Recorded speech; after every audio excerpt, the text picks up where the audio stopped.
राष्ट्रीय किसान मजदूर संगठन जिंदाबाद, किसान एकता जिंदाबाद, किसान एकता जिंदाबाद।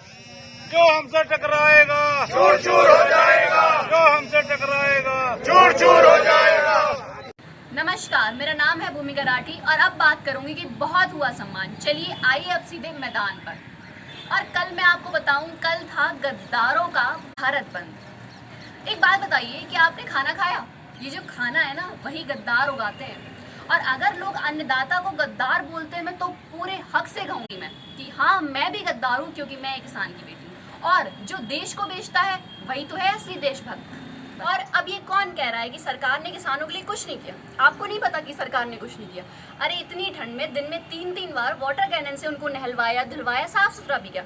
उसके साथ साथ आंसू गैस भी छुड़वाई, ताकि किसानों के जो आंसू हैं वो एक बार में ही सारे धुल जाएं।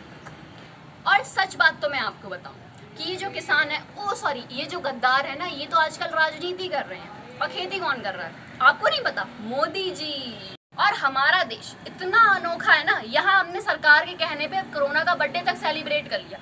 ताली बजा दी, थाली बजाई, मोमबत्ती दिए भी जला डाले, लेकिन कोरोना तब भी नहीं भागा। और ये जो इतना प्रोटेस्ट हो रहा है ना, इसके बावजूद भी गवर्नमेंट को वो नहीं दिख रहा है। क्यों? क्योंकि अभी इलेक्शंस नहीं है। अगर इलेक्शंस होते तो क्या भाषण आता? हाथ फैला फैला कर कहा जाता, मेरे प्यारे देशवासियों, सारे किसान भाइयों। ये तस्वीर देखकर साफ पता चल रहा है कि जमींदारी सिस्टम हमारे देश में फिर से वापस आ गया है।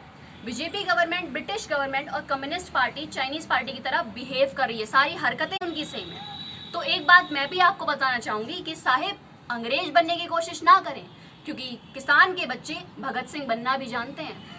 बचपन से सबसे ज्यादा सुनने वाला स्लोगन है जय जवान जय किसान। लेकिन जब मैंने देखा कि यहाँ एक जवान ही एक किसान को पीट रहा है, जो कि उनके दादा की उम्र के होंगे, तो यह देखकर मुझे कोई संदेह नहीं हुआ कि ये जो कानून है वो भूलों के ढेर है।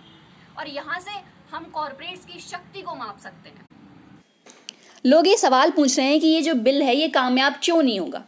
तो आपको पता है कि नोटबंदी, जीएसटी, एनआरसी, श्रम कानून ये कितने ज़्यादा कामयाब रहे हैं? सोचो कितनी आसानी से आपका पेट भर जाता है। ये किसान की मेहनत है, तभी आपका पेट भर पाता है। ये जो प्रोटेस्ट कर रहे हैं, ये दौलत के प्यासे नहीं है, क्योंकि इन्हें अपना भी घर चलाना है। ये दूसरों का पेट पालते हैं, लेकिन उन्हें खुद का भी पेट पालना होता है। ये जो अभी प्रोटेस्ट चल रहा है, इसको हटाने के लिए इसको सरकार ने इतनी ज़्यादा ट्रिक्स अपनाई कि इसको मिसगाइडेड कहा गया। आईटी सेल्स के द्वारा इनको खालिस्तानी कहा गया, ताकि ये चुप हो जाएं। इस प्रोटेस्ट के सपोर्ट में 11 अपोजिशन पार्टी आई, जैसे कि समाजवादी पार्टी, कांग्रेस, शिवसेना, आम आदमी पार्टी, अकाली दल, यहाँ तक कि ट्रेड यूनियंस और बीएसएनएल भी समर्थन में आए। और सबकी बस यही मांग थी कि ये जो 3 सेंट्रल लॉज हैं उनको तुरंत वापस लिए जाए, जो कि जबरन पास करवाए गए हैं।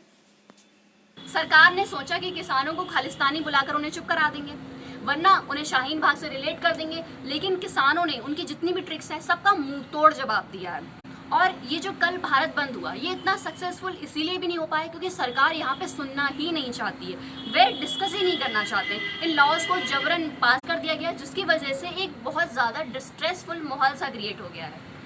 साथियों, अब से कुछ दिन पूर्व देश ने अपने किसानों को अनेक बंधनों से मुक्त किया है। अब देश का किसान कहीं पर भी किसी को भी अपनी उपज बेच सकता है।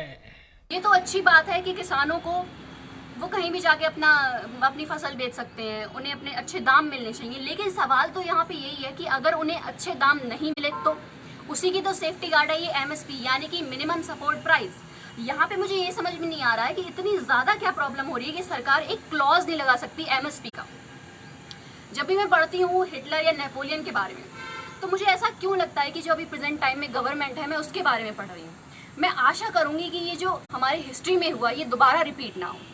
अब बस आखिरी में यही सवाल रह गया है कि ये जो लड़ाई है, देखते हैं कौन जीतता है, सरकार या फिर किसान। किसान एकता जिंदाबाद। किसान एकता जिंदाबाद, किसान एकता जिंदाबाद।